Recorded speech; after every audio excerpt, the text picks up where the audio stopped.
And yet, sanctuary states around the country have been issuing illegal aliens commercial driver's licenses. Isong was taken into custody on vehicular homicide charges following last week's crash on Interstate 40 West that killed a 31-year-old truck driver and injured several others, officials said. The feds said Isong admitted to U.S. Border Patrol agents that he had entered the states illegally, but was released with work papers and a Social Security card, which allowed him to get an NYS commercial driver's license earlier this year. The New York State Department of Motor Vehicles, which has denied that the agency wrongfully approved Isong for the license, said Wednesday that it was issued to him on April 11, 2025, after he presented legit federal documents. The issuing of commercial licenses to migrants in sanctuary states like New York has been an issue pushed to the forefront by the Trump White House, part of the president's crackdown on illegal immigration. The Trump administration is ending the chaos, Noam said.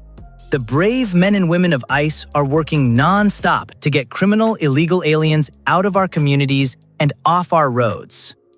Last week, U.S. Transportation Secretary Sean Duffy threatened to pull $73 million in federal highway funding from the Empire State after an audit claimed that foreign-born drivers were routinely issued licenses.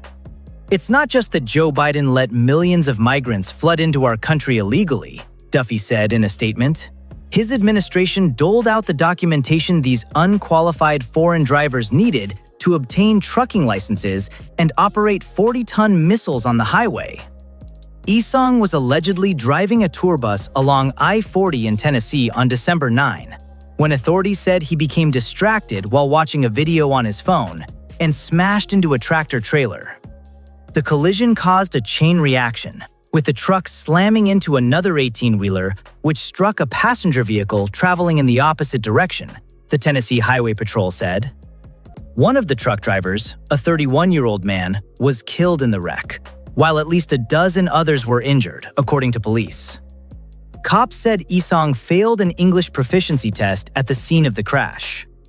The Chinese national charged in a deadly tour bus wreck on a Tennessee highway had entered the U.S. illegally, but was still issued a driver's license by New York State, the Post has learned. Huang Isong, 54, crossed the U.S.-Mexico border in 2023 and was released under Biden administration policies, eventually ending up in Brooklyn and snagging a commercial driver's license from the state, federal Homeland Security and transportation officials said.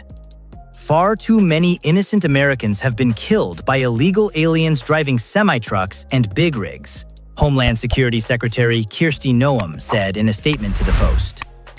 Isong, who lives in Brooklyn, was being held on a $175,000 bond at the Putnam County Jail in Tennessee, online records show.